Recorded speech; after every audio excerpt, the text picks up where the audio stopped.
Yes Rajanna Sircilla జిల్లా వేములవాడ వ్యవసాయ market committee chairman Roddi రాజుపై హత్యాయత్నం జరిగింది. రాజుపై కత్తులతో దాడి చేశారు. నాగైపల్లికి చెందిన శివ నరేష్ లు ఈ దాడి చేసినట్లుగా గుర్తించారు. తీవ్రంగా గాయపడిన రాజును వేములవాడ ఆసుపత్రికి తరలించారు.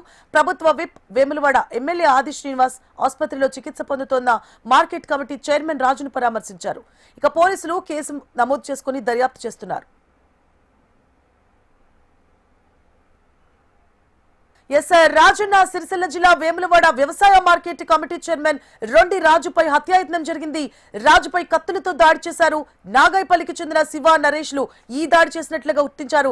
మరింత సమాచారాన్ని మా ప్రతినిధి గోపాలకృష్ణ అందిస్తారు. గోపాలకృష్ణ, పంచాయతీ ఎలక్షన్ నేపథ్యంలో దాని తర్వాత రోజు జరిగినటువంటి ఈ ఘటన ఒక్కసారిగా సంచలనంగా మారింది. అసలు ఎవరు దాడి చేశారు, ఎందుకోసం దాడి చేశారు అనేటువంటి కోణంలో పోలీసులు విచారణ జరుపుతుండగానే నిందితులు దొరికిపోయారు. అయితే పాత కక్షల నేపథ్యంలోనే దాడి జరిగినట్టుగా తెలుస్తోంది. ఇటీవలే వ్యవసాయ మార్కెట్ కమిటీకి అధ్యక్షుడిగా తనని చైర్మన్ గా తనని నియమించుకున్నారు. ఈ నేపథ్యంలో కాంగ్రెస్ లో యాక్టివ్ గా పనిచేస్తున్నటువంటి తనపై కావాలనే ఈ దాడి జరిగిందనే ఆరోపణలు అయితే వినబడుతూ ఉన్నాయి. దాడి జరిగిన వెంటనే అతన్ని ఆసుపత్రికి తరలించారు.